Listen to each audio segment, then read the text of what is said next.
Amazon rain forest. ఇది ఒక భయంకరమైన అడవి. ఈ అడవిలో అడుక్కడికి భయంకరమైన జంతువులు, ప్రమాదకరమైన కీటకాలు, విషపూరితమైన పాములు. ఈ అడవిలో ఒక వ్యక్తి ఒక రోజు బ్రతకాలంటేనే చాలా కష్టం. అలాంటిది బ్రెజిల్ కి చెందిన ఆంటోనియో సీనా అనే ఒక పైలట్ ఈ అమెజాన్ అడవిలో 36 రోజుల పాటు ప్రాణాలతో పోరాడుతూ జీవించాడు.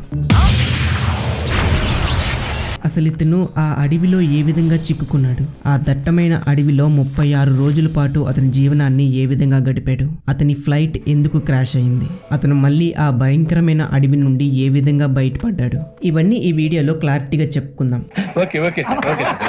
ఈ వీడియో ఎక్కడ స్కిప్ చేయకుండా లాస్ట్ వరకు చూడండి, ఇంట్రెస్ట్ గా ఉంటుంది. అండ్ ఇంకా ఎవరైనా ఛానల్ ని సబ్స్క్రైబ్ చేసుకోకపోతే సబ్స్క్రైబ్ చేసుకోండి.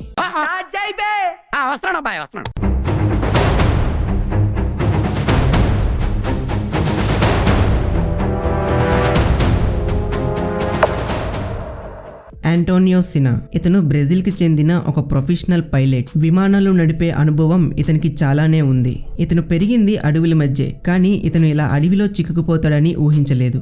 2021 జనవరిలో ఇతను ఒక ప్రైవేట్ గోల్డ్ మైనింగ్ కంపెనీ కోసం అక్కడికి కొన్ని వస్తువులను తీసుకెళ్లే టాస్క్ ను ఒప్పుకుంటాడు. ఎందుకంటే కోవిడ్ సమయంలో ఇతర పనులు ఆగిపోయాయి, కొంచెం డబ్బు అవసరమైంది. అందుకనే అతను ఈ టాస్క్ ని ఒప్పుకుంటాడు. అలాగని ఇది సాధారణ ట్రిప్ కాదు. ఇది అమెజాన్ అడవిలో 500 కిలోమీటర్ల లోపలున్న ప్రాంతం. అక్కడికి వెళ్లడం అంటే ప్రాణాలతో ఆడుకోవడమే. 2021 జనవరి 28 ఆంటోనియో తన సెస్నా 210 విమానంలో ప్రయాణం మొదలుపెట్టాడు. కొన్ని గంటల పాటు సవ్యంగా నడిచింది, కానీ ఒక్కసారిగా ఇంజిన్ నుండి సౌండ్ రావడం మొదలైంది. ఇంకా ఇంజిన్ పూర్తిగా ఆఫ్ అయిపోయింది. ఎమర్జెన్సీ ల్యాండింగ్ తప్ప వేరే దారి లేదు. కానీ కింద చూస్తే దట్టమైన అడవి. అక్కడ ల్యాండింగ్ చేసే అవకాశం అస్సలు లేనే లేదు. కింద ఎక్కడ చూసినా చెట్లు, కొమ్మలు, పచ్చని వాతావరణం తప్ప ఫ్లైట్ ల్యాండింగ్ చేసే అవకాశమే లేదు. మెల్లగా ఫ్లైట్ అనేది కిందకి పడటం మొదలైంది. తన చావు తనకి ఎదురుగా కనిపిస్తూ ఉంది. ఏమాత్రం హడావడి చేయకుండా విమానం కింద ల్యాండ్ అయ్యే కొద్ది సమయంలోనే విమానం నుండి దూకేశాడు. విమానం కింద పడి పూర్తిగా ధ్వంసమైంది. అతని తలకి, చేతులకి గాయాలైనా అతను బ్రతికే ఉన్నాడు. అదే అతని మొదటి విజయం. మొదటి 3 రోజులు ఆంటోనియో విమానం దగ్గరే ఉండిపోయాడు. ఒక జీపీసీ ఎమర్జెన్సీ బైకాన్ ని పెట్టాడు, కానీ ఆ బైకాన్ కు సిగ్నల్స్ వెళ్ళలేదు. అతని ఫోన్ కూడా ఫ్లైట్ లోనే కాలిపోయింది. ఒకవేళ ఫోన్ ఉన్నా సరే ఆ దట్టమైన అడవిలో సిగ్నల్స్ ఉండవు. అతని దగ్గర ఉన్నవి ఇవే: ఒక బ్రెడ్, ఒక చిన్న వాటర్ బాటిల్, ఒక ఫ్లాష్ లైట్. అలా 3 రోజులు గడిచిన తర్వాత 3వ రోజు ఆంటోనియోకి తెలిసిందేంటంటే ఇక్కడికి ఎవరూ రారు అని. ఇప్పుడు నేనే ముందుకు వెళ్ళాలని నిర్ణయించుకుంటాడు. ఆ అడవిలో ముందుకు బయలుదేరాడు. ఎటు వెళ్లాలో తెలియని ఆ అడవిలో ప్రయాణం మొదలు పెట్టాడు. ఎటు వెళ్ళినా సరే ప్రతి అడుగు ప్రమాదమే. ఆంటోనియో ప్రతిరోజు ముందుకు వెళ్తూనే ఉన్నాడు. వర్షం పడేటప్పుడు ప్లాస్టిక్ కవర్లో నీరు పట్టుకునేవాడు. తినేందుకు అడవిలో దొరికిన పండ్లు, కొమ్మల మీద దొరికిన చెట్లు గింజలు తినేవాడు. అతనికి ఆ అడవిలో ఏం తినాలో తెలిసేది కాదు. కొన్నిసార్లు అతను తినే పండ్లు కూడా విషపూరితంగా అనిపించేవి, కానీ అతని వద్ద వేరే ఛాన్స్ లేదు. వాటిని తినాల్సిందే. దట్టమైన అడవి కారణంగా పగలు కూడా రాత్రిలాగే అనిపిస్తుంది. అతను వెళుతున్న దారిలో విషపూరితమైన పాములు, ప్రమాదకరమైన కీటకాలు, భయంకరమైన జంతువులు ఇవన్నీ రోజు ఆంటోనియోకి ఎదురుపడుతూనే ఉంటాయి. ఒకరోజు ఒక చిరుతను దూరం నుండి చూసి భయంతో చెట్టు వెనక్కెళ్లి దాక్కున్నాడు. ఆ సమయంలో గుండె కొట్టుకునే శబ్దమే అడవిలో ఏకైక శబ్దం. రాత్రులు నిద్ర పట్టేది కాదు, భయంకరమైన శబ్దాలు వినిపించేవి. ఆ శబ్దాలు ఏంటి అని ఆలోచిస్తూనే ఉండేవాడు. అతను లక్ష్యం ఒకటే పెట్టుకున్నాడు: అడవిలో దొరికింది తినడం, నిద్రపోవడం, ముందుకు నడవడం.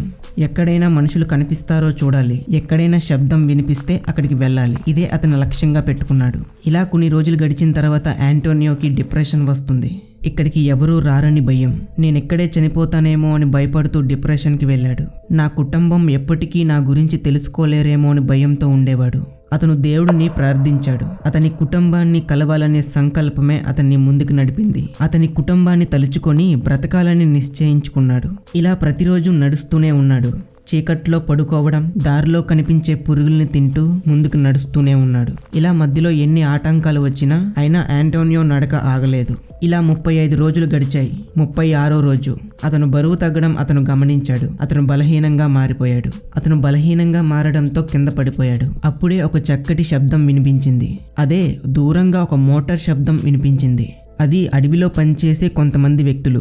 ఆంటోనియో గట్టిగా అరవటం మొదలుపెట్టాడు. ఇతను అరిచే అరుపులు విని అక్కడ పనిచేసే వాళ్ళు ఇతని దగ్గరికి వచ్చారు. అతను ఒక్కసారిగా ఎమోషనల్ అయిపోయాడు. మళ్ళీ నేను బ్రతుకుతాను అనే నమ్మకం తెచ్చుకున్నాడు. నన్ను కాపాడండి అని అక్కడ ఉన్న వాళ్ళని అడిగాడు. వెంటనే వాళ్ళు అతని దగ్గరలో ఉన్న గ్రామానికి తీసుకువెళ్లి ఆ తర్వాత హెలికాప్టర్ ద్వారా హాస్పిటల్కి తీసుకువెళ్లారు. ఇలా అతను బ్రతికిపోయాడు.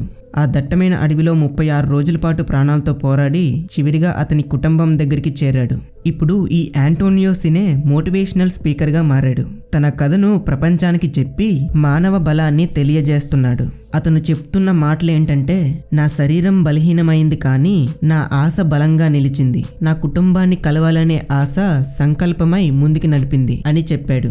ఇతను చెప్పిన మాటలపై మీ అభిప్రాయం ఏంటి? ఇతని కథ విన్న తర్వాత మీకేమనిపిస్తుందో కామెంట్లో చెప్పండి. ఈ వీడియో మీకు నచ్చితే ఒక లైక్ చేయండి. ఇలాంటి మరిన్ని వీడియోల కోసం నా ఛానల్ని సబ్స్క్రైబ్ చేసుకోండి. ఈ వీడియో మీకు తెలిసిన వాళ్ళకి షేర్ చేయండి. వాళ్ళు కూడా ఈ విషయాన్ని తెలుసుకుంటారు. ఈ వీడియోని ఇక్కడి వరకు చూసినందుకు థ్యాంక్ యూ. మరొక వీడియోతో మళ్ళీ కలుద్దాం.